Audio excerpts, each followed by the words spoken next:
नमो रिहंतं नमो सिद्धां नमो आर्यां नमो वज्रं नमो लोये त्रिकालवर्ते सर्वसा मंगलम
कुलकुणाचार्य देव द्वारा विरचित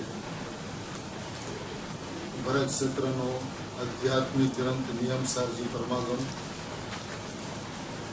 જેમની તાત્પર્ય વૃત્તિ નામક ટીકા ભાવિ તીર્થાદિનાથ વર્તમાનની અંદરમાં સ્વરૂપની મસ્તીમાં મસ્ત રહેતા આજથી 700 વર્ષ પૂર્વે પદ્મપ્રબલ ધારીદેવે કરી છે અને એ કુંકુનાચાર્ય ભગવાન અને પદ્મપ્રબલ ધારીદેવના હૃદયમાં પ્રવેશ કરીને આપણા સૌના ભાવિ તીર્થાદિનાથ પૂજ્ય ગુરુદેવ શ્રીએ એ મંગલમય ગાથાનું ઉદ્ઘાટન સુધાત્માને હથેળીમાં બતાવીને કર્યું છે. કારણ કાર્ય નિયમ ભાગ બીજામાં પૃષ્ઠ 6 છે,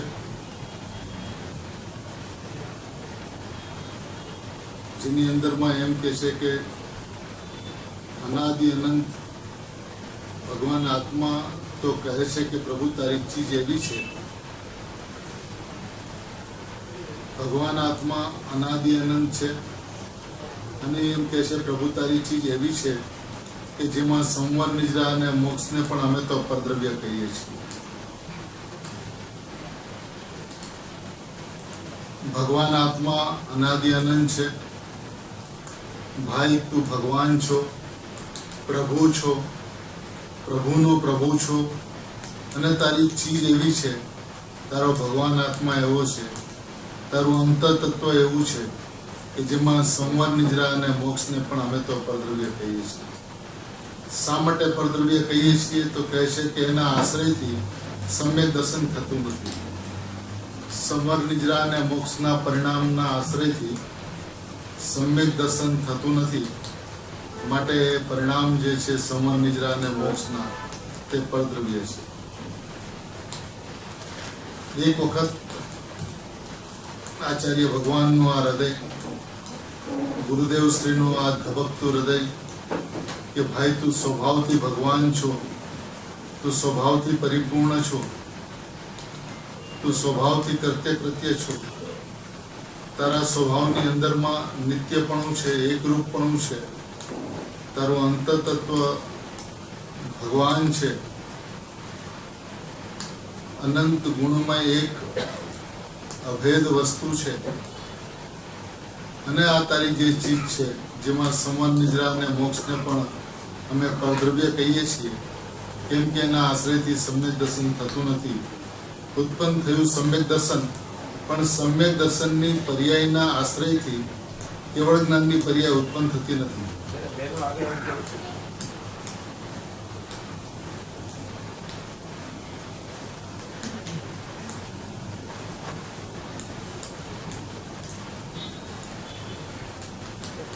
સમ્યક દર્શનની પર્યાય ઉત્પન્ન થઈ અને એનો આશ્રય કરે, અને એનો આશ્રય કરતા કેવળ જ્ઞાન થતું નથી. માટે એ સમ્યક જ્ઞાનની પર્યાય, સંવર નિદ્રા અને મોક્ષની પર્યાય જે છે એ પરદ્રવ્ય છે. પરદ્રવ્ય છેનો અર્થ એ છે કે એ સંયોગી ભાવ છે. સ્વદ્રવ્ય છેનો અર્થ એ છે કે સ્વભાવ ભાવ છે. પોતાનો ભગવાન આત્મા સ્વદ્રવ્ય છે એટલે સ્વભાવ ભાવ છે, અને જીવાદી સાત તત્વ એટલે જીવના પરિણામ જે છે તે પરદ્રવ્ય છે એટલે સંયોગી ભાવ છે. સંયોગી ભાવથી રહિત સદા એકરૂપ રહેનારો જે તારો નાયક ભાવ જે છે એને તું એક વખત સ્વભાવ ભાવથી જો તો એની પરિપૂર્ણતા તને લક્ષમાં આવશે કે વસ્તુ સ્વભાવથી પરિપૂર્ણ હોવાને કારણે, નિરપેક્ષ હોવાને કારણે, સંવર નિદ્રા અને મોક્ષની અપેક્ષા નહીં હોવાને કારણે એ વસ્તુ સ્વભાવથી કૃત્ય કરતી છે. વસ્તુને એમને વસ્તુના સ્વભાવથી જોઈ નથી. હંમેશા એમને પર્યાયથી રહિત એવો ભગવાન આત્મા, પ્રમત અપ્રમતથી રહિત એવો ભગવાન આત્મા, સુવાસો ભાવથી રહિત ભગવાન આત્મા, શુદ્ધ અશુદ્ધ રૂપે પરિણમતા પરિણામથી રહિત ભગવાન આત્મા, એવો ભગવાન આત્મા એને અપેક્ષાથી સમજ્યો છે. પરંતુ અહીંયા કહે છે કે ભગવાન આત્મા જે છે નિરપેક્ષ છે, અને નિરપેક્ષતાથી જો સમજવામાં આવે તો સ્વભાવની મહિમા આવ્યા વિના રહેતી નથી. આજ દિવસ સુધી તને એમની જે મહિમા આવી છે તે અપેક્ષાથી આવી છે, સાપેક્ષતાથી આવી છે, નયોથી આવી છે. પણ જે વસ્તુ સ્વભાવથી નયાતીત છે, જે વસ્તુ સ્વભાવથી પરિપૂર્ણ છે, જે વસ્તુ સ્વભાવથી સંપૂર્ણ છે, પરિપૂર્ણ છે, કૃત્ય છે, એને તું કોઈ અપેક્ષા દ્વારા જોમાં, અપેક્ષા દ્વારા વસ્તુને સમજાવવામાં આવે છે, પણ સમજવાનું છે નિરપેક્ષતા. અપેક્ષા વગર સમજાવી શકાતું નથી, માટે અપેક્ષાથી સમજાવવામાં આવી છે. પણ જ્યાં સુધી તું અપેક્ષાથી સમજીશ ત્યાં સુધી પ્રતિપક્ષ ઉભો થયા કરશે, અને જ્યાં સુધી પ્રતિપક્ષ ઉભો થશે ત્યાં સુધી વસ્તુની જે સંપૂર્ણતા જે છે, પરિપૂર્ણતા જે છે, કૃત્ય જે છે એ તને તારા જ્ઞાન શ્રદ્ધાની અંદરમાં નહીં આવે. માટે વસ્તુને તું એક વખત સ્વભાવથી જો, આત્માથી હોય વસ્તુને સ્વભાવથી જોવાની ટેવ પાડવા જેવી છે. જ્યાં સુધી વસ્તુને સ્વભાવથી જોવામાં નથી આવતી ત્યાં સુધી એની કૃત્યતા જીવને સમજાતી નથી. ખરેખર આચાર્ય ભગવાને અહીંયા પર્યાયને પરદ્રવ્ય કીધું, એનું કારણ આપ્યું કે સમ્યક દર્શનની પર્યાયના આશ્રયથી કેવળ જ્ઞાનની ઉત્પત્તિ થતી.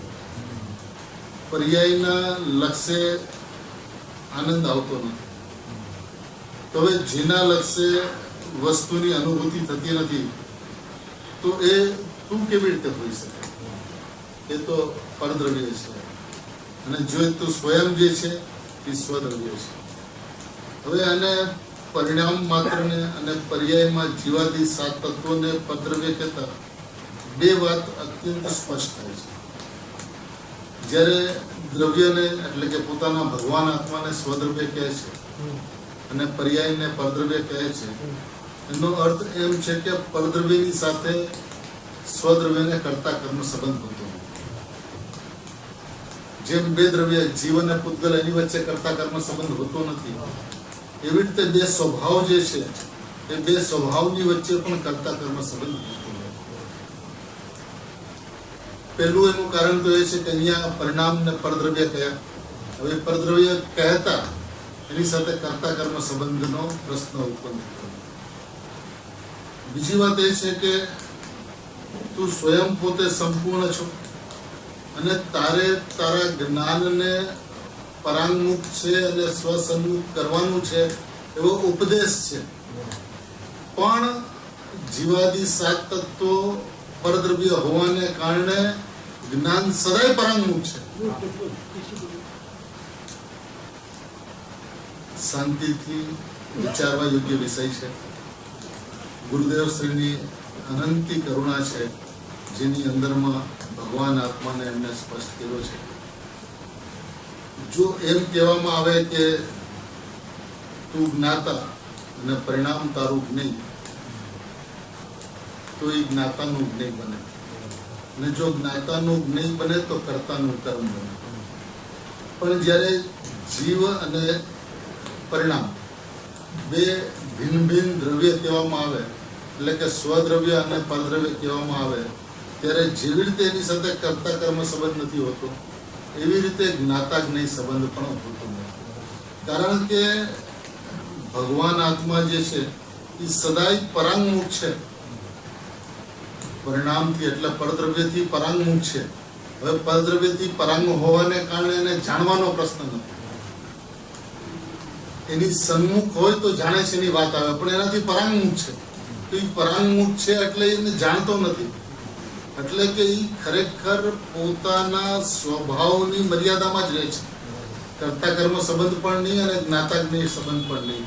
અને જીવની જો અનાદિકાળથી સંસારની અંદરમાં ભ્રાંતિરૂપ ભ્રમણારૂપ પરિણામ થાય છે, એનું કોઈ કારણ હોય તો એ કર્તા બુદ્ધિ અને જ્ઞાતા બુદ્ધિ છે. પર્યાયને પરદ્રવ્ય કહેતા કર્તા બુદ્ધિ પણ મટી જાય છે અને જ્ઞાતા બુદ્ધિ પણ મટી જાય છે. માટે પર્યાયને પરદ્રવ્ય કીધું છે. આ આચાર્ય ભગવાને થોડા કડક શબ્દો વાપર્યા છે, પરિણામને પરદ્રવ્ય કહીને, જીવાદી સાત તત્વોને પરદ્રવ્ય કહીને. પણ એનો હેતુ એ છે કે તને આજ દિવસ સુધી પરિણામની અંદરમાં ઉત્પન્ન થતા ભાવોનું મમત્વ મળતું નથી. પરિણામનું મમત્વ છે. શું મમત્વ છે? કે આશ્રવનો અભાવ કરવો છે અને સંવરને પ્રગટ કરવો છે. એ સંવરને પ્રગટ કરવાનો અભિપ્રાય એ મમત્વના પરિણામ છે. કારણ કે વસ્તુ અનાદિ અનંત પ્રગટ હોવા છતાં પણ, વસ્તુ અનાદિ અનંત પ્રત્યક્ષ હોવા છતાં પણ, વિદ્યમાન હોવા છતાં પણ તે હું છું એવું તને નથી આવતું. અને જે પરિણામ સ્વકાળે પોતાની યોગ્યતાથી તત્સમયની યોગ્યતા પ્રમાણે પોતાની સંપૂર્ણતાના સત્પણાને કારણે એ જે સમયે જેમ પરિણમવાની છે એમ પરિણમતી હોવા છતાં પણ, એ વસ્તુ જ્ઞાનમાં હોવા છતાં પણ, એ વાત સમજણમાં હોવા છતાં પણ, પર્યાયની ક્રમબદ્ધતાને સ્વીકારતો હોવા છતાં પણ સમ્યક દર્શન મારે પ્રાપ્ત કરવું છે એ અભિપ્રાય એનો મળતો નથી. એટલે એ પર્યાય એના માટે થઈ જાય છે સ્વદ્રવ્ય, અને દ્રવ્ય એના માટે થઈ જાય છે પરદ્રવ્ય. હવે જયારે પોતાનો ત્રિકાળી પરમાત્મા એને પરદ્રવ્ય હોય તો એની અનુભૂતિ એને કેવી રીતે થઈ છે? આ એની દ્રષ્ટિનો ફેર છે. કારણ કે દ્રવ્ય અને પર્યાય બે લઈને આખી વસ્તુ છે એ પણ એને સમજાય છે. પર્યાયની અંદરમાં અશુદ્ધતા છે અને શુદ્ધતા પ્રગટ કરવાની છે એ પણ એને સમજાય છે. તે જ સમયે વસ્તુ અનંત અનાદિ અનંત શુદ્ધ છે એ વાત પણ એને સમજાય છે. તો જે વસ્તુ અનાદિ અનંત શુદ્ધ છે એની મહત્તા વધારે, કે જેની અંદરમાં પરિણામની અંદરમાં અશુદ્ધતા છે એ અશુદ્ધતાને ટાળ અને શુદ્ધતા પ્રગટ કરે એવી કોઈ વ્યવસ્થા જ ન હોય. પર્યાયની સ્વતંત્રતા હોય, પર્યાયનું સતપણું હોય, પર્યાયનું ક્રમબદ્ધપણું હોય, પર્યાયનું ક્રમનિયમિતપણું હોય, અને એમાં તારી ભાવના પ્રમાણે પરિણામની અંદરમાં કોઈ કાર્ય થાય એવી વ્યવસ્થા જ ન હોય. એ પોતાની યોગ્યતા અનુસાર પરિણમતું હોય, અને એ પરિણામની અંદરમાં મારે આશ્રવ બંધનો અભાવ કરવો છે અને સંવર નિદ્રાને પ્રાપ્ત કરવા છે. એ પર્યાયનું અહમ છોડીને બીજું શું છે? અને એ પર્યાયનું અહમ હોવાને કારણે, અહમ એક સમયે એક જ જગ્યાએ કામ કરતું હોવાને કારણે, અને અભિપ્રાયની અંદરમાં પર્યાયનું અહમ ઘૂંટાતું હોવાને કારણે દ્રવ્યની અંદરમાં હું પણ આવતું જ નથી. ભલે એ બોલતો હોય કે હું ભગવાન આત્મા છું, એ બોલવાનું છે પણ એની માન્યતાની અંદરમાં, વિશ્વાસની અંદરમાં, શ્રદ્ધાની અંદરમાં એ વાત નથી. તો એટલે આચાર્ય ભગવાન અહીંયા પર્યાયને પરદ્રવ્ય કહીને જીવાદી સાત તત્વોને પરદ્રવ્ય કહીને, જીવની પર્યાયોને પરદ્રવ્ય કહીને ત્યાંથી એની દ્રષ્ટિ હટાવી છે. આ દ્રષ્ટિ હટાવે છૂટકો છે, ને જ્યાં સુધી એને પરદ્રવ્ય પરભાવ નહીં દેખાય ત્યાં સુધી હે નહીં.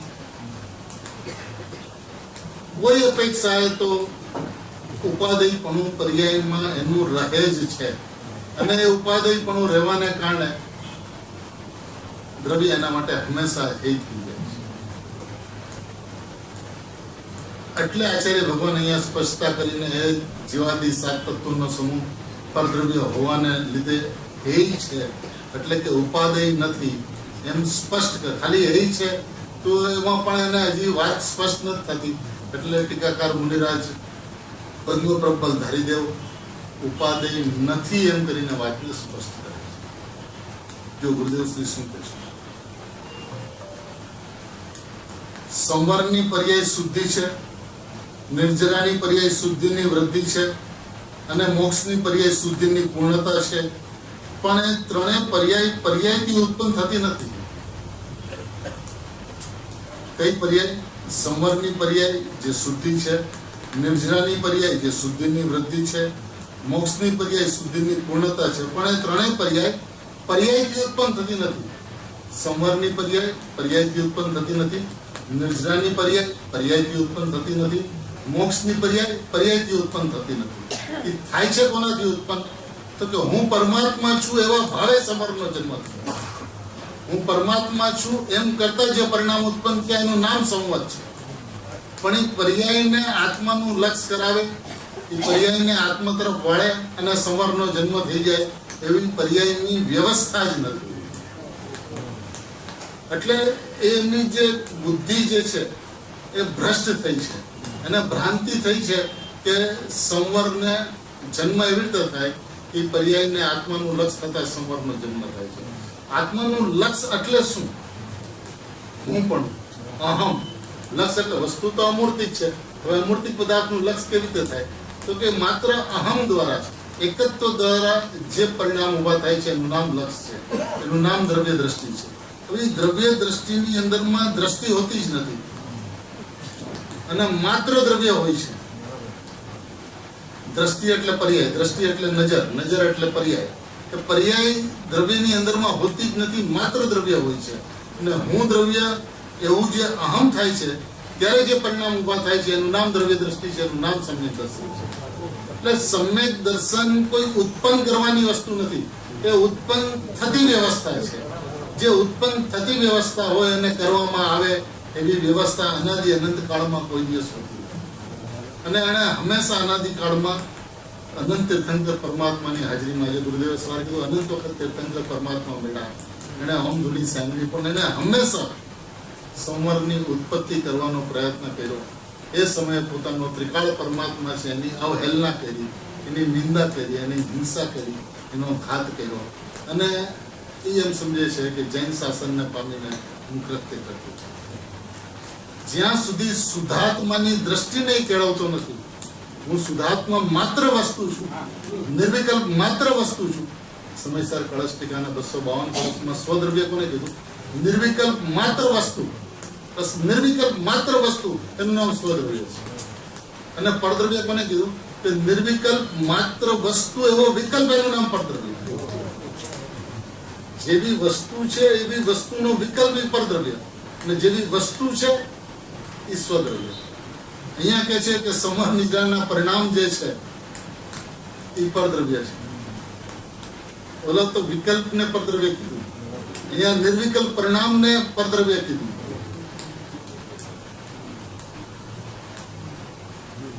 અધર્મ તો હે છે, આશ્રવ બંધ પુણ્ય પાપ તો હે છે, પરંતુ સંવર નિદ્રા અને મોક્ષ એટલે કે ધર્મના પરિણામ જે છે એ પણ હે છે. વિકલ્પ તો હે છે, પણ નિર્વિકલ્પતા પણ હે છે.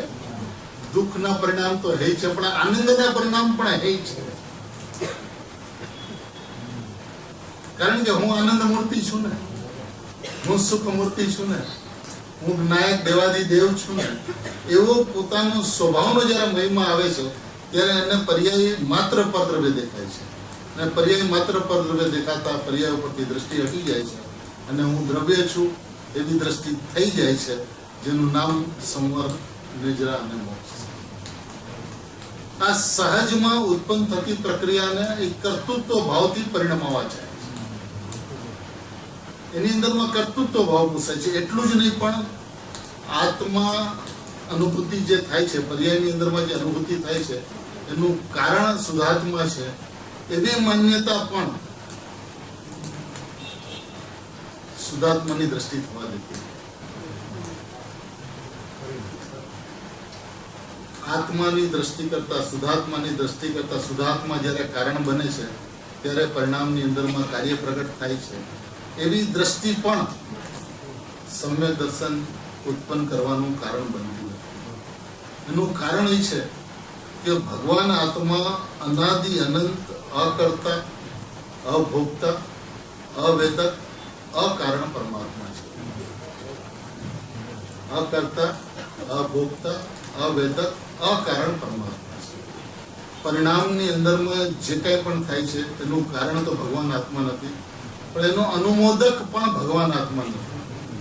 એટલે જ્યાં સુધી એની અનુમોદનતા તરીકે પણ ભગવાન આત્માને જોવે છે, ત્યાં સુધી હું ભગવાન આત્મા અકારણ પરમાત્મા છું એવું વચન, એવું જોર, એવી મહિમા ભગવાન આત્માની હતી. ભગવાન આત્માની મહિમા માત્ર ભગવાન આત્માના ગુણગાનમાં જ આવે છે, અને એ પરિસ્થિતિની અંદરમાં એને પરિણામ માત્ર પરદ્રવ્ય સમજાવવા જોઈએ. જીવાદી 7 તત્વોનો સમૂહ જે છે એને પરદ્રવ્ય સમજાવવો જોઈએ. શું કે છે ગુરુદેવશ્રી? પણ એ ત્રણેય પર્યાયથી ઉત્પન્ન થતી નથી. સેટ આ કદી સાંભળ્યું જ નથી. બહુ આખરી વાત ભગવાન. બહારની પ્રવૃત્તિમાં આમ કર્યું, ગજરાત કાઢ્યો, રથયાત્રા કાઢી, ભગવાનની પ્રતિમા હજારો સ્થાપિતો, જાણે થઈ ગયો ધર્મ. શુભ ભાવ થાય છે. જ્યાં સુધી વિતરાગતા ન થાય ત્યાં સુધી સમકીતીને પણ અશુભથી બચવા શુભ ભાવ થાય છે, પણ એ બંધનું કારણ છે. અહીં તો એનાથી પણ આગળ જઈને આહા પ્રભુ, દ્રવ્ય અને પર્યાય 2 વસ્તુ છે. દ્રવ્ય એટલે ત્રિકાળી વસ્તુ, એટલે આ શુદ્ધ ભાવ, અને પર્યાય 2 ચીજમાં પર્યાયને વ્યવહારને કહ્યું અને ત્રિકાળને નિશ્ચય કહ્યું. પર્યાયને વ્યવહાર નહીં કહીને પરદ્રવ્ય કહ્યું તો કહે છે ટીકાકારે પરદ્રવ્ય કાઢ્યું ક્યાં? સૌથી પહેલી વાત તો એ છે કે દ્રવ્ય અને પર્યાય 2 વસ્તુ છે. અત્યાર સુધી પ્રમાણની અંદરમાં પ્રતિપાદન એ હતું કે દ્રવ્ય પર્યાય લઈને એક વસ્તુ છે. વસ્તુ એક, એના સત 2 દ્રવ્ય પર્યાય. અહીંયા આખું પ્લેટફોર્મ ફરે છે. અહીંયા દ્રવ્ય અને પર્યાય 2 વસ્તુ છે. દ્રવ્ય એક ત્રિકાળી ભગવાન આત્મા શુદ્ધ ભાવ, અને પર્યાય પણ એક ભિન્ન વસ્તુ. જ્યાં સુધી દ્રવ્ય અને પર્યાયને 2 વસ્તુ જોવામાં નથી આવતા, ત્યાં સુધી દ્રવ્ય તે હું અને પર્યાય તે હું નહીં, એવું જે નિર્દયતાથી વ્યવહાર નહીંનો જે નિષેધ થવો જોઈએ એ નિષેધ થતો નથી. એટલે આચાર્ય ભગવંતોએ એવો ઉપદેશ આપ્યો કે વ્યવહાર નહીંનો નિષેધ તો નિર્દયતાથી કરજો, બિલકુલ એમાં ખચખચાટ નહીં કરતો.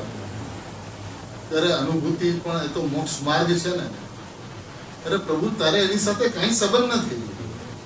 એ પરિણામ સ્વતંત્ર પોતાની યોગ્યતાથી થાય છે, અને તું સ્વતંત્ર સ્વયં પોતે પરિપૂર્ણ ભગવાન છો. એક ભગવાન થાય છે ને એક ભગવાન છે. તો છે એની કિંમત થાય છે, એની કિંમત છે એ અનાદિ અનંત છે, જે થાય છે એ સાદી અનંત છે. પોતાનો ભગવાન અનાદિ અનંત છે, અને પરિણામમાં જે શુદ્ધતા પ્રગટ થઈને પરિપૂર્ણતા થાય છે એ સાદી અનંત છે. તો ભાઈ છે એની કિંમત છે, એટલે અમે છે એને સ્વદ્રવ્ય કહીએ છીએ, અને થાય છે એને પરદ્રવ્ય કહીએ છીએ. પરિણામ પ્રગટ થાય છે માટે અમને પરદ્રવ્ય છે, અને ત્રિકાળી ભગવાન આત્મા સદાય છે, પ્રગટ છે માટે અમને સ્વદ્રવ્ય છે. શું કે છે આગળ? કે હવે ટીકાકાર મુનિરાજે એને પરદ્રવ્ય ક્યાંથી કાઢ્યું? પાઠમાં તો એમ નથી. જીવાદી બહિસ્તત્વમાં એટલું જ છે. તો 50 ગાથામાં પરદ્રવ્ય કુંકુનાચાર્ય કહ્યું છે. 50મી ગાથામાં એ ટીકાકાર પણ પોતાની શૈલી કરે છે. એવા 3 બોલ છે. 50 ગાથા જુઓ. પર્યાય છે એ પરદ્રવ્ય છે, પરભાવ છે અને હેય છે. 3 બોલ છે. પરદ્રવ્ય છે, પરભાવ છે અને હે છે એ 50મી ગાથાની અંદરમાં કુંકુનાચાર્ય ભગવાને પોતાના મૂળ ગાથાની અંદરમાં આ વાત કરી છે.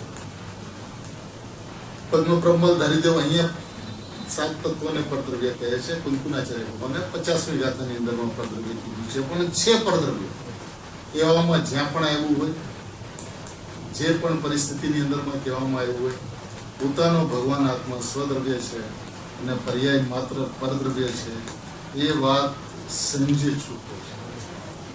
જ્યાં સુધી આ વાત સમજાતી નથી ત્યાં સુધી પર્યાયની પ્રીતિ છૂટતી નથી. એવું એને કોણ કે ભાઈ સમ્યક દર્શન પ્રગટ કરવું છે, સમ્યક દર્શન પ્રગટ કરવું છે, એ સમ્યક દર્શનનું મમત્વ છે, કોણ કે એના પરમ હિતેચ્છુઓ એ છે. ગુરુદેવ શ્રી કે સમ્યક દર્શન કરવાનો અભિપ્રાય એ પર્યાયની પ્રીતિ હોવાને કારણે, પર્યાયનો મોહ હોવાને કારણે અને ભગવાન આત્માના દર્શન નથી. હવે તો દર્શન દેતો બેઠો છે અને પ્રતિ પળ પ્રતિ ક્ષણ તારા જ્ઞાનની અંદરમાં એ જણાય છે, જ્ઞાનની અંદરમાં અનુભવમાં આવી રહ્યો છે. અને અનુભવમાં આવી રહ્યો છે છતાં કેમ અનુભવાતો નથી? તો તારી દ્રષ્ટિ ક્યાં પડી છે? તારી દ્રષ્ટિ જે જણાય છે એની ઉપર નથી પડાતી. જ્યાં જણાય છે ત્યાં પડી છે. પર્યાયમાં જણાય છે તો પર્યાય ઉપર તારી દ્રષ્ટિ છે, પણ એ પર્યાયની અંદરમાં જ્ઞાયક જણાય છે તો જ્ઞાયક ઉપર દ્રષ્ટિ જવી જોઈએ. ને દ્રષ્ટિ ન જતા પરિણામ ઉપર દ્રષ્ટિ જાય છે. માટે એ જણાતો હોવા છતાં પણ તને અનુભવમાં આવતો. તો વાત જાણવાની નથી, વાત જ્ઞાયક ઉપર દ્રષ્ટિની છે. જણાય તો છે પરિણામની અંદરમાં પ્રતિપળ પ્રતિક્ષણ સૌ કોઈને, આબાળ ગોપાળ સૌને સદાકાળ સૌને જણાય છે ભગવાન આત્મા. હવે એને સ્વસંવેદનમાં નથી આવતો.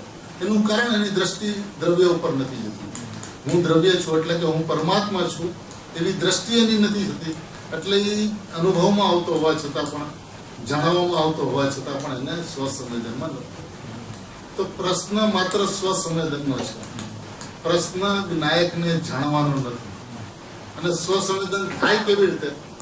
તો કે હું નાયક છું એવા અભિપ્રાય, હું પરમાત્મા છું એવા અભિપ્રાય, પર્યાય માત્ર ને પરદ્રવ્ય જોતા આ અભિપ્રાય અંતરંગની અંદરમાં તૈયાર થાય છે. અને પર્યાય ઉપરથી દ્રષ્ટિ છૂટી જતા સ્વભાવ ઉપર દ્રષ્ટિ થઈ જાય છે. અને જે પરિણામ ઉત્પન્ન થાય છે એનું નામ સમ્યક દર્શન છે. સમ્યક દર્શન ઉત્પન્ન થતા પરિણામ છે, સમ્યક દર્શન પ્રગટ કરવામાં આવતા પરિણામ નથી. આ પરિણામની સ્વતંત્ર વ્યવસ્થા છે. અને સ્વતંત્ર વ્યવસ્થા વ્યવસ્થિત વ્યવસ્થા છે, અનાદિ અનંત નિશ્ચિત વ્યવસ્થા છે. એ વ્યવસ્થાની અંદરમાં કાંઈ પણ કરવાનો અભિપ્રાય એ એની વ્યવસ્થાને પડકાર છે. એની વ્યવસ્થાને અવ્યવસ્થિત કરવાનો અભિપ્રાય છે. તો જે પરિણામની સતની એની વ્યવસ્થાને ફેરફાર કરવાનો અભિપ્રાય જે ધરાવે છે એને વસ્તુ પ્રગટ હોવા છતાં પણ એના માટે એ અપ્રગટ છે. આ દ્રવ્યલિંગી મુનિની જે ખામી છે એ આ જગ્યા છે. મુમુક્ષુ જીવની જે ખામી છે એ આ જગ્યા છે. એને આત્મા નથી સમજાતો એવું નથી, આત્માની રુચિ નથી એવું નથી. ઘણા ગુરુદેવ પાસે આવે અને કહે સાહેબ અમને આત્માની બહુ રુચિ છે, આત્મા બહુ મીઠો લાગે છે, પણ ઠેઠ સુધી પહોંચી શકાતું નથી. તો ગુરુદેવ કહે કે ભાઈ તમારી રુચિ છે એ તો બહુ સારી છે, હોવી જોઈએ આત્મા વિશેની રુચિ, પણ જેટલી રુચિ હોવી જોઈએ અને જેવી રુચિ હોવી જોઈએ તેટલી અને તેવી રુચિ નથી. રુચિ છે પણ જેટલી અને જેવી તેટલી અને તેવી નથી. માટે એ તને પ્રગટ હોવા છતાં પણ તને અનુભવમાં નથી. આત્મા ન સમજાય એ તો વાત જ નથી. કારણ કે એની જે વ્યવસ્થા, દ્રવ્ય પર્યાયની જે વ્યવસ્થા છે એની અંદરમાં હંમેશા જ્ઞાન પર્યાયને જ્ઞાન પર્યાયનું જ્ઞાન થતું હોય અને જ્ઞેયનું જ્ઞાન ન થતું હોય અને સ્વજ્ઞ સદાય જણાતો હોય. જ્ઞાન પર્યાયનું જ્ઞાન સદાય થતું હોય, જ્ઞેયનું જ્ઞાન ક્યારેય ન થતું હોય કોઈને ક્યારેય પણ, અને એ જ્ઞાન પર્યાયની અંદરમાં જ્ઞાયક સદા જણાતો હોય. તો આ વ્યવસ્થા તો એ છે જે એને ઉપદેશ દેવામાં આવે છે. એને બે ઉપદેશ દેવામાં આવે છે. એક ઉપદેશ એ દેવામાં આવે છે કે પરને જાણવાનું બંધ થાય. તો કે છે કે તું તને જ્ઞેયનું જ્ઞાન થતું જ નથી એટલે તું જ્ઞેયોને જાણતો જ નથી. તને તો જ્ઞાન પર્યાયનું જ્ઞાન થાય છે. તો એ પ્રોસેસ, એ પ્રક્રિયા તો પ્રતિક્ષણ ચાલુ છે. અને બીજો ઉપદેશ એવો દેવામાં આવે છે કે તું જ્ઞાયકને જાણ, આને જાણવાનું બંધ કર. તો કે છે કે તને જણાતું જ નથી. અને આને જાણવાનું કહેવામાં આવે છે તો એ જણાઈ જ રહ્યો છે. જેને બંધ કરવાનું કહેવામાં આવે છે એ વિનયનું જ્ઞાન થતું જ નથી. જ્ઞાનનું જ્ઞાન થાય છે. આ સવારના ગુરુદેવનું પ્રવચન, જ્ઞાનનું જ્ઞાન થાય છે એટલે એને પોતાનું જ્ઞાન થાય છે. એ જ્ઞાનનું જ્ઞાન થાય છે. એ જ્ઞાન પર્યાયનો નિશ્ચય છે. અને જ્ઞાયક સદાય જાણે છે. આ બાળ ગોપાળ સૌને સદાકાળ. એ પરિણામની કથનચિત અભિન્નતાની વ્યવસ્થા છે. પરિણામ દ્રવ્યથી કથનચિત અભિન્ન છે. તો કથનચિત અભિન્ન છે તો એ પરિણામની અંદરમાં દ્રવ્ય હોવું જોઈએ. પરિણામની અંદરમાં દ્રવ્ય હોવું જોઈએ એનો મતલબ એ છે કે પરિણામની અંદરમાં દ્રવ્ય જણાય છે, જ્ઞાયક જણાય છે. તો જણાય છે એને જાણવાનું નથી જણાતું એને જાણવાનું બંધ કરવાનું નથી. ત્યારે કરવાનું શું વિભાગ? માત્ર હું ગાયક પરમાત્મા છો એવું અહમ એકત્વ કરવાનું બાકી. આ અનાદિ અનંત વ્યવસ્થા છે દ્રવ્ય પર્યાયની. બીજું કઈ અનાદિ કાળમાં એને ગમે તેટલા વિપરીત પ્રયત્ન કર્યા પણ કઈ પણ બેગડું નથી. લેસ માત્ર પણ બેગડું નથી.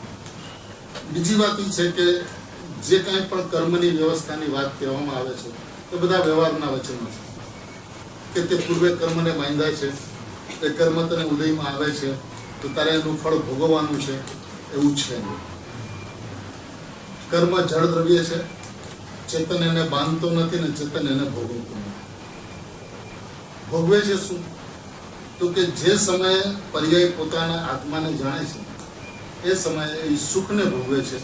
અને જે સમયે પરને જાણીને પરમાં અહમ બુદ્ધિ કરે છે એ સમયે એ દુઃખને ભોગવે છે. સુખનું ભોગવવું કે દુઃખનું ભોગવવું તત્ક્ષણ છે, આગળ પાછળ નથી. એટલે પૂર્વેની પર્યાયમાં કોઈ ભૂલ થઈ હોય અને વર્તમાનની પર્યાય ફળને ભોગવે એવી જૈન દર્શનની વ્યવસ્થા. જો એવી વ્યવસ્થા હોય, એક વખત માની લઈએ કે જો એવી વ્યવસ્થા હોય તો શું થાય? કોઈ જીવને અત્યારે સમ્યક દર્શન થાય એનું કારણ મિથ્યા દર્શનની પર્યાય સાબિત થશે. પૂર્વની પર્યાય જો કારણ વર્તમાન પર્યાયનું જે કાર્ય થયું એનું, તો મિથ્યા દર્શન સમ્યક દર્શનનું કારણ. તો એ પ્રશ્ન જ ઉત્પન્ન નથી. જે સમયે પોતાના આત્માને હું પરમાત્મા છું એવું જાણે છે એ સમયે સુખી, અને નથી જાણતો તો દુઃખી. તત્ક્ષણી ફળને ભોગવીની વ્યવસ્થા સમાપ્ત થઈ જાય છે. એટલે પૂજ્ય ગુરુદેવ શ્રી હંમેશા એ વાત કહેતા કે જૈન દર્શન એ રોકડીનો માર્ગ છે, ઉધારીનો માર્ગ જ નથી. આજે કારણે કાલે ભોગવવી વ્યવસ્થા જ નથી. બે વાર હવે મૂળ વાત ઉપર જો આપણે આવીએ, જો આ વ્યવસ્થા હોય તો તારો સંસાર તો એક સમયનો હોય, અનાદિનો સંસાર નથી. જે પરિણામે ભૂલ કરી હતી તત સમયે તે પરિણામે તે ભૂલને ભોગવી, એટલે સંસાર થઈ ગયો માત્ર એક સમય. હવે ઉત્પન્ન થતા પરિણામો તને પરદ્રવ્ય છે અને ત્રિકાળ જ્ઞાયક પરમાત્મા છે તે તું સ્વયં પોતે છે. તો જે 7 તત્વોનો સમૂહ છે એ પરદ્રવ્ય અનાદિ અનંત હોવાને લીધે તારે એને પરદ્રવ્ય કરવાના નથી. એ પરદ્રવ્ય પણ છે સદા. તો તું એને ભિન્ન કર એવું નથી, ભિન્ન છે. એટલે ભેદ જ્ઞાનની અંદરમાં ભેદનું જ્ઞાન કરવું એનું નામ ભેદ જ્ઞાન નથી. અભેદના જ્ઞાનને ભેદ જ્ઞાન એટલે કહેવામાં આવ્યું છે. પર્યાયની અંદરમાં એની વ્યવસ્થા એવી છે કે એ સદાય પરદ્રવ્ય છે, અનાદિ અનંત પરદ્રવ્ય છે. માટે તારે એને ભિન્ન કરવાનું છે એવું નથી. તું ભિન્ન છે એટલું જાણી લે અને હું જ્ઞાયક પરમાત્મા છું એવા ત્રિકાળ સ્વયં સ્વાભાવિક અભેદનું શ્રદ્ધા કર. એનું નામ સમ્યક દર્શન છે, એનું નામ મોક્ષ છે. તો આની અંદરમાં કઠિનતા કઈ જગ્યાએ છે? પર્યાયનો હિસાબ કિતાબ પણ જો જોવામાં આવે તો હર સમયે હિસાબ કિતાબ પૂરો છે. Balance sheet every moment clear થઈ જાય છે, ટેલી થઈ જાય છે. અને વસ્તુ સદાય એકરૂપ રહે છે. પરિણામની અંદરમાં ગમે તેટલી વિપરીતતા અનાદિ કાળમાં થઈ પણ એક રંચ માત્ર પણ એમાં કાંઈ ઓછું નથી થયું. એનાથી એ અત્યંત અપ્રભાવિત રહેલો ભગવાન આત્મા જેમનો તેમ રહ્યો છે. એમાં કંઈ થયું જ નથી, કંઈ ઘટ્યું જ નથી, કંઈ બન્યું જ નથી, કંઈ બનવાનું જ નથી. મોક્ષમાં જશે તેમાં કાંઈ વધી નહીં જાય, અને નિગોદમાં અનાદિકાળથી રહ્યો તેમાં કાંઈ ઘટી નથી ગયું. અત્યંત અપ્રભાવિત પોતાનો ભગવાન આત્મા રહ્યો છે. તો આ તો આનંદના સમાચાર છે સૌના માટે કે હું પરમાત્મા છું એવો નિર્ણય કર, બસ એટલી વાત છે. એટલે થોડી વાર પહેલાનો અંજન છો અંતરપુરકની અંદરમાં નિરંજન પરમાત્મા થઈ ગયા, એ જૈન શાસનનો પ્રતાપ છે. એ વસ્તુની વ્યવસ્થાનો પ્રતાપ છે કે જેની અંદરમાં આગળ પાછળની કોઈ ગણતરી હોતી જ નથી. તું અત્યારે નિર્ણય કર કે હું પરમાત્મા છું, તો આ સમય અનુભૂતિ, આજે પ્રયત્ન કર અને કાલે અનુભૂતિ થાય એવું અભિપ્રાય વ્યવસ્થિત કરવાની જરૂર છે. તો હું ભગવાન છું એ અભિપ્રાય એક વખત વ્યવસ્થિત થઈ ગયો, મક્કમ થઈ ગયો, અને એ અડોલ અચલ મેરુ હું છું. સુગાની સાહેબ કરે છે મેરુ કે અંદરમાં તો અનંત પરમાણુ રોજ આવે પણ છે અને અનંત પરમાણુ રોજ જાય પણ છે, પણ હું તો એવો મેરુ છું મારામાં કાંઈ આવતું પણ નથી અને મારામાંથી કાંઈ જાતું પણ નથી. એવો અચલ મેરુ હું સ્વયં પોતે છું. શું કે છે ગુરુ?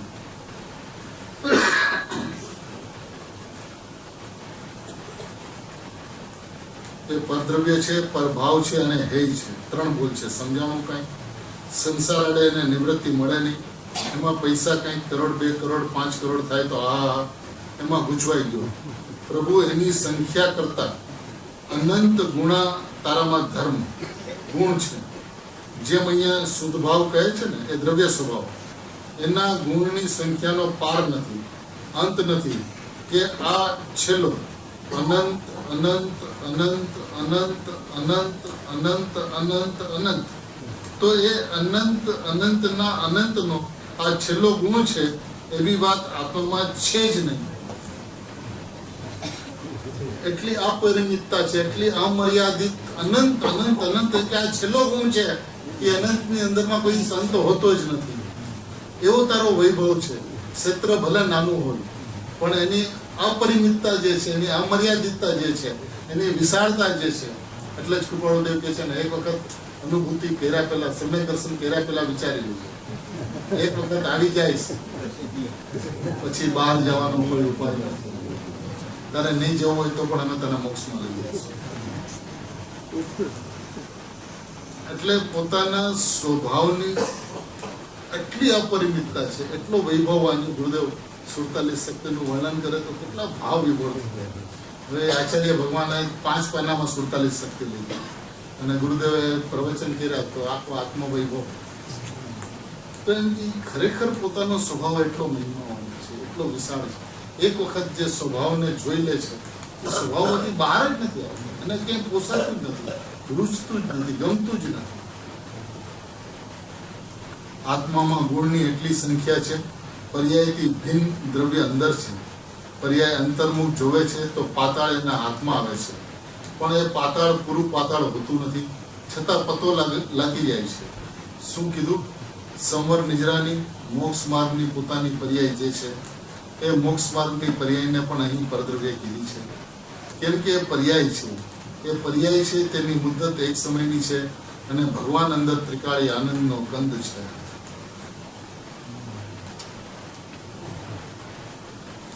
ગુરુદેવે જે મહિમા આપણા આત્માનો ગાયો છે, જેટલો ગુરુદેવે ગાયો છે એટલો આચાર્ય ભગવાને ગાયો છે, એટલો તીર્થંકર પરમાત્માએ ગાયો છે. એટલે એની મહિમા અપરિમિત છે. જેટલું પણ કહેવામાં આવે એટલું ઓછું છે. ગુરુદેવ શ્રી ઘણી વખત સ્વભાવની મહિમા બતાવવા માટે એમ કે સર્વાત સિદ્ધિના દેવલોકનું આયુષ્ય 33 સાગર, બધા સમય દ્રષ્ટિ કાં તો આત્માનો અનુભવ કરે અને કાં તો આત્માની ચર્ચા કરે. બે છોડીને ત્રીજી કોઈ પ્રવૃત્તિ એને હોતી નથી. અને દેવોની ચર્ચા એવી હોય છે કે એક વાતનું પુનરાવૃત્તિ થતી નથી. એક વાત એક વખત કહી દીધી તેની પુનરાવૃત્તિ હોતી નથી. હવે 33 સાગર સુધી જે ચર્ચા કરે છે એને કોઈ પણ જગ્યાએ એકત્રિત કરવામાં આવે સુપર કોમ્પ્યુટરની અંદર, તો એની અંદરમાં જેટલો વિસ્તાર આવ્યો છે 33 સાગરના સમયની અંદરમાં, એમાં એક જ્ઞાન ગુણની જેટલી તાકાત છે એનું વર્ણન પૂરું થતું. જો એ ગુણની એટલી તાકાત હોય તો એ અનંત ગુણમય વસ્તુ હું સ્વયં પોતે એનો કેટલો મહિમા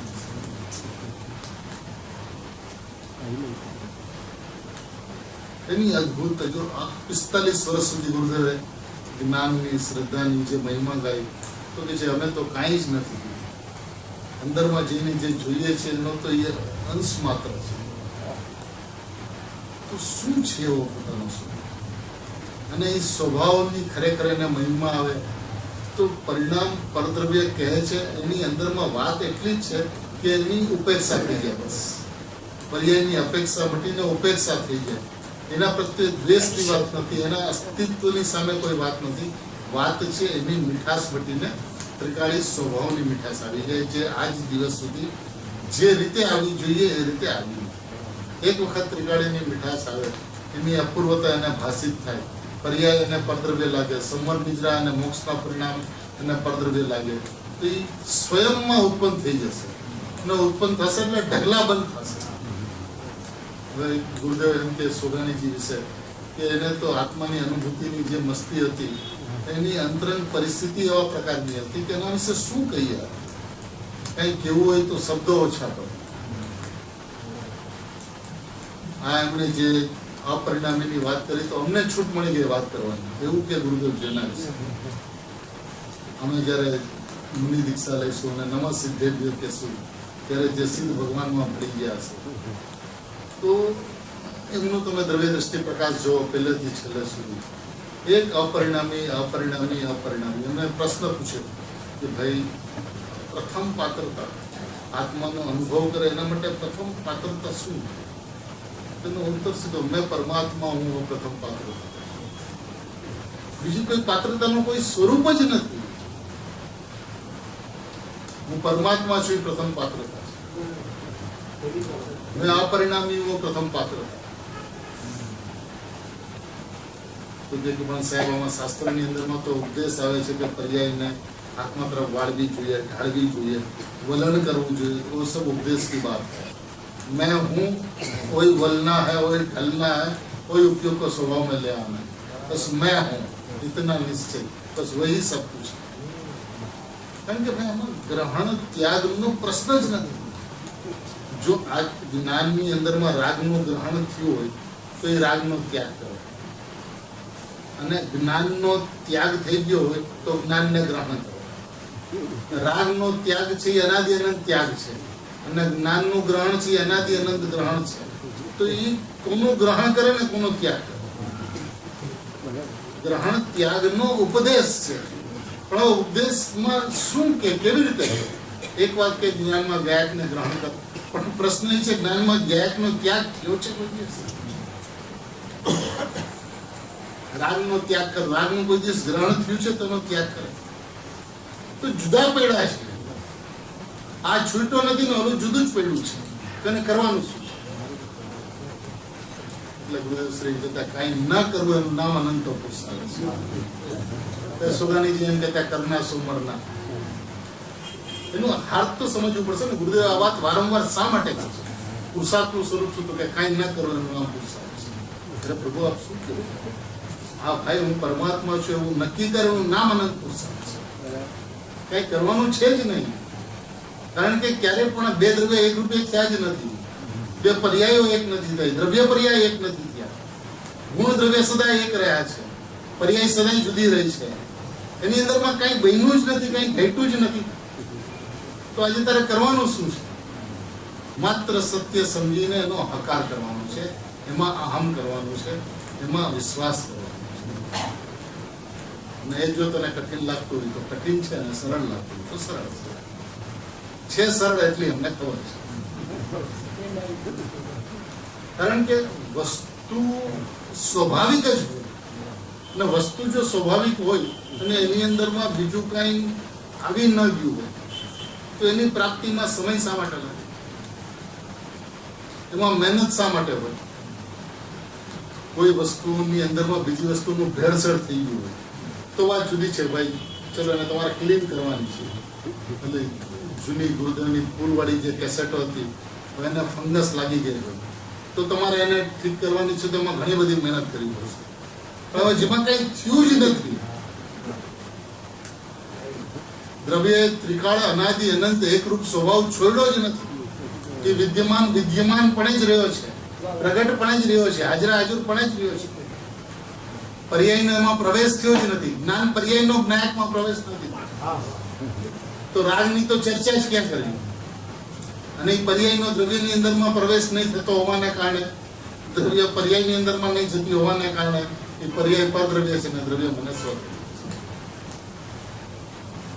સરળ, અત્યંત સુગમ માર્ગ, અત્યંત સુગમ અને કળનો માર્ગ છે. પોતાની વસ્તુ ન સમજાય એવું બની શકે નહીં. હવે એને આજ દિવસ સુધી પ્રયત્ન ઉલટો કર્યો છે કે હંમેશા પર્યાયથી દ્રવ્ય તરફ આવવાની એને કોશિશ કરી છે. તો જ્યારે દ્રવ્ય પર્યાયમાં આવ્યું જ નથી તો પર્યાયમાંથી દ્રવ્યમાં જવાય કેવું? ચલો બહારમાં તો નથી આવ્યું, પણ પર્યાયમાં નથી આવ્યું દ્રવ્ય આજ દિવસ સુધી, કે જે અનંત કાળ સુધી આવવાનું પણ નથી.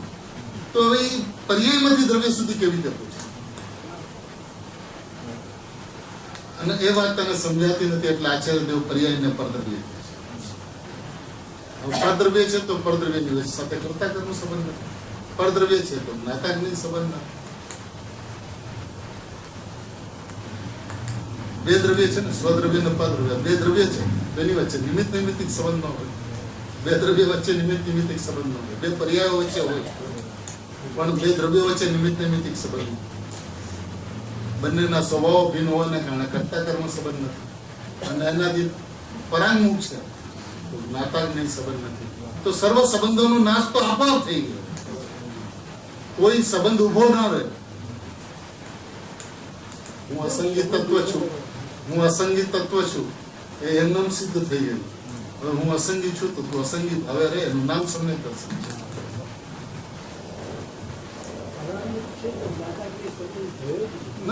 પરાંગમુખ એટલે સન્મુખ હોય તો જ્ઞાતાગ્નિ સંબંધ આવે.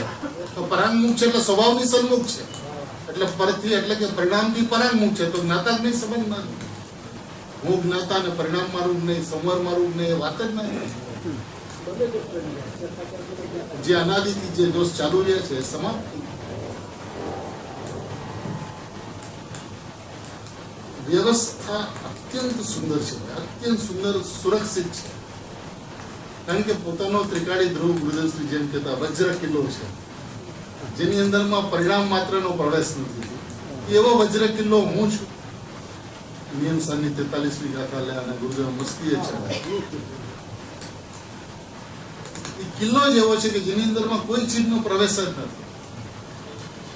એવી વસ્તુ હું સ્વયં પોતે છું. અને એ વસ્તુ ને પર્યાયની સાથે કોઈ લેવડ દેવડ નથી, આદાન પ્રદાન નથી, સંપ્રદાન અપાદાન નથી. એનામાં સત છે, હું મારામાં સત છું. એની સત્તાથી સ્વાધીન છે, હું મારી સત્તાથી સ્વાધીન છે.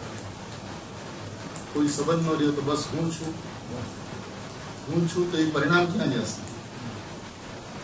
જેના છે એનાથી ન રહી જશે. સમ્યક જ્ઞાન રૂપે પરિણમી જશે. કારણ કે એ પરિણામની વ્યવસ્થા પણ એવી છે કે એ જ્યારે હું દ્રવ્ય છું એવું અહમ થાય છે ત્યારે એ પરિણામ આત્મા થઈ જાય છે. એ પરિણામ નથી રહેતા. ખાલી અપરિણામી નથી રહેતો, ખાલી પરિણામ નથી રહેતો.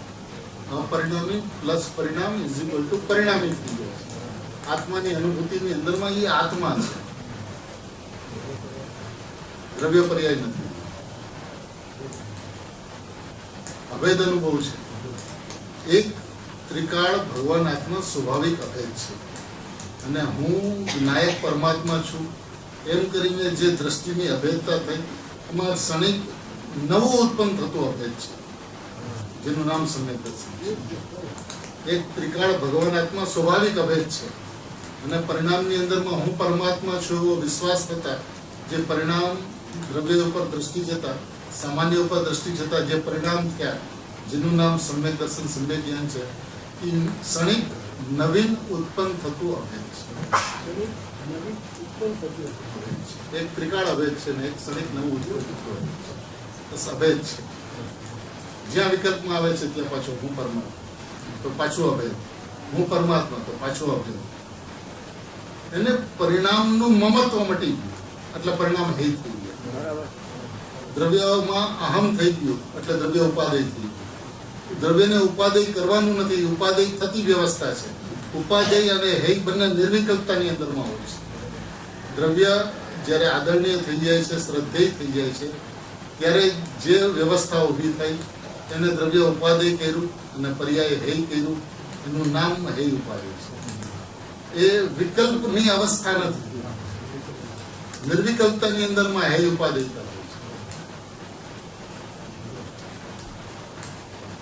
કારણ કે ત્યાં સુધી તો બોલે છે ત્યાં સુધી હૈ ક્યાં થયું છે? પર્યાય હૈ છે, પર્યાય હૈ છે, પર્યાય હૈ છે, એને પર્યાય ઉપાદેય કરી. ગુરુદેવ શ્રી એક બહુ સુંદર દ્રષ્ટાંત આપતા એના માટે. એક વ્યક્તિને બચપનથી ખોટું બોલવાની આદત હતી. કોઈને જ્ઞાની પુરુષ મળી ગયા, સત્યની કિંમત સમજાવી, પણ નક્કી કર્યું કે આજથી હું સત્ય બોલીશ. બસ ત્યાંથી બહાર નીકળો, આજથી હું સાચું બોલીશ, ખોટું નહીં બોલું. આજથી હું ખોટું નહીં બોલું, આજથી હું ખોટું નહીં બોલું. જે મળે એને બધાને કહે છે આજથી હું ખોટું નહીં બોલું, આજથી હું ખોટું નહીં બોલું. તો ખોટું જ બોલે છે. સાચું બોલવું કહેવાય કોને કે સાચું બોલવાનું ચાલુ કરી દે. ખોટું બોલવાનું બંધ કરી દે ને સાચું બોલવાનું ચાલુ કરી દે. એ સાચું બોલતો જ નથી. ખોટું નહીં બોલવું, ખોટું નહીં બોલવું, ખોટું બોલવું છે. એમ પર્યાય હૈ છે, પર્યાય હૈ છે, પર્યાય હૈ છે. એને પર્યાય ઉપાદેય છે. એ એને કહેવાય કે એની ઉપરથી દ્રષ્ટિ હટી જાય. ઉપાદેય એને કહેવાય કે જેની અંદરમાં દ્રષ્ટિ લીન થઈ જાય. પર્યાયની દ્રષ્ટિમાં દ્રવ્યમાં લીન થઈ જવું એનું નામ ઉપાદેયતા છે. પર્યાયની ઉપર દ્રષ્ટિ ન જવું એનું નામ હૈતા છે.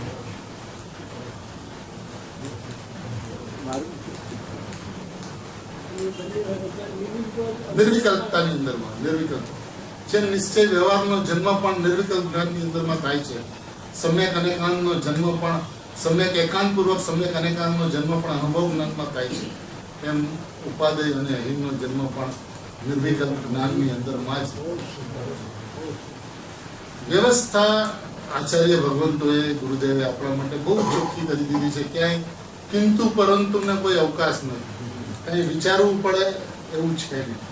બસ વસ્તુને જ્યાંથી કહેવામાં આવી છે ત્યાંથી જ્ઞાનની અંદરમાં લઈ પોતાના સ્વભાવને પડખે એક વખત ચડી જાય તો ભેળો પાડે છે. આની અંદરમાં પરિશ્રમ છે જ નહીં. બહુ મહેનત કરવી પડે એવું નથી. જો તીર્થંકર ભગવંતોના સમયની અંદરમાં મુનિઓના ટોળા હોય એમાં કઈ આશ્ચર્ય નથી. તેમ ગુરુદેવના સાનિધ્યમાં સમ્ય દ્રષ્ટિઓના ટોળા હોય એમાં કઈ આશ્ચર્ય નથી. આજે નથી એનું આશ્ચર્ય છે. અને એનું કારણ એકમાત્ર સ્વભાવને સ્વભાવથી ન જોવું છે. સ્વભાવને પડકેથી નથી જોતો, માટે એને સ્વભાવ અઘરો લાગે છે. શું કે છે ગુરુદેવ શ્રી આગળ?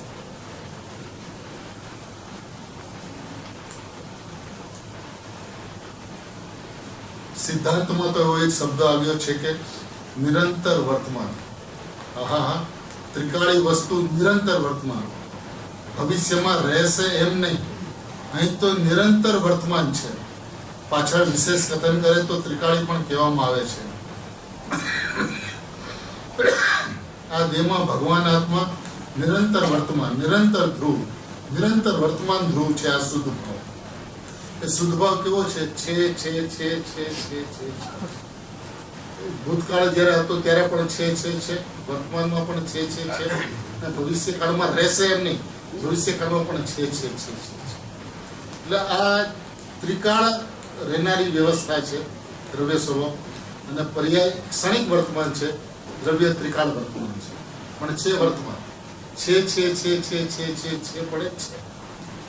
અને પર્યાય જે છે એક સમય માટે છે. હવે જ્યારે એ પરિણામની અંદરમાં હું છું એવું જ્યારે નક્કી થાય છે ત્યારે પર્યાયનો ધ્વનિ, પર્યાયનો સ્વર હું છું એવો નીકળતા, હું છું એવો વિશ્વાસ થતા એ પરિણામ પણ ભગવાન બની જાય છે.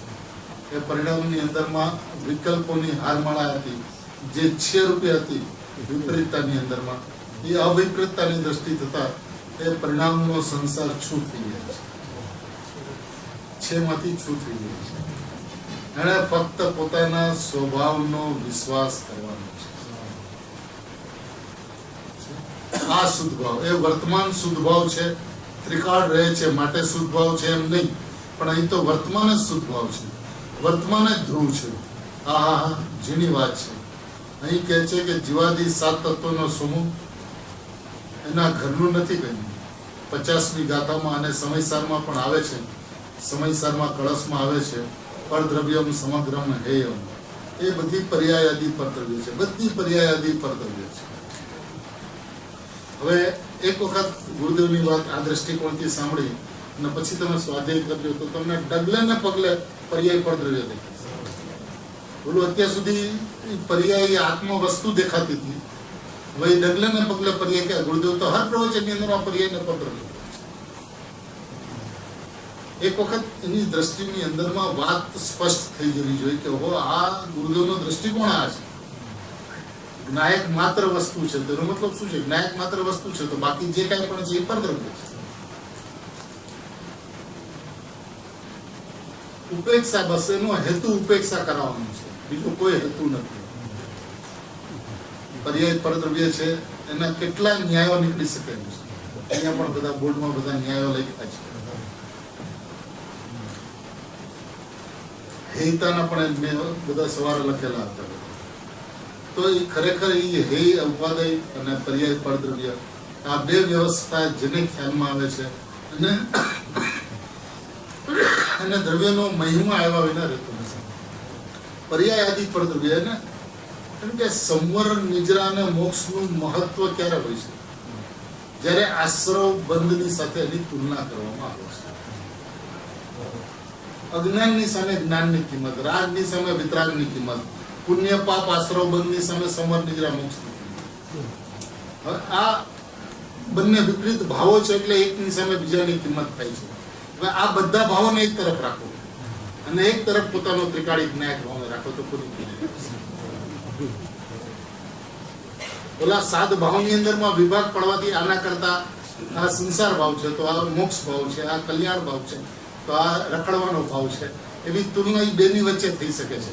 પણ દ્રવ્ય પર્યાયની વચ્ચે જોવામાં આવે તો આ એક ત્રિકાળ છે ને એક ક્ષણિક છે, એક સદાય રહેનારું વર્તમાન છે તો એક નાશવાન છે. એકની અંદરમાં અશુદ્ધતા છે ને અશુદ્ધતા ટળે છે ને શુદ્ધતા પ્રગટે છે, જ્યારે એક સદાય શુદ્ધ છે, સદૈવ શુદ્ધ છે, સદૈવ ભગવાન છે. એની કિંમત કેટલી? આપણને એ વાત સંભળાય છે કે જ્યારે સિમંદર ભગવાન તો જીવંત છે, અનાદિ અનંત સિમંદર નામમાં ક્યારેય ફરક નથી પડતો, તો એની જીવંતતા કેવી લાગે છે કે હંમેશા સિમંદર સિમંદર સિમંદર.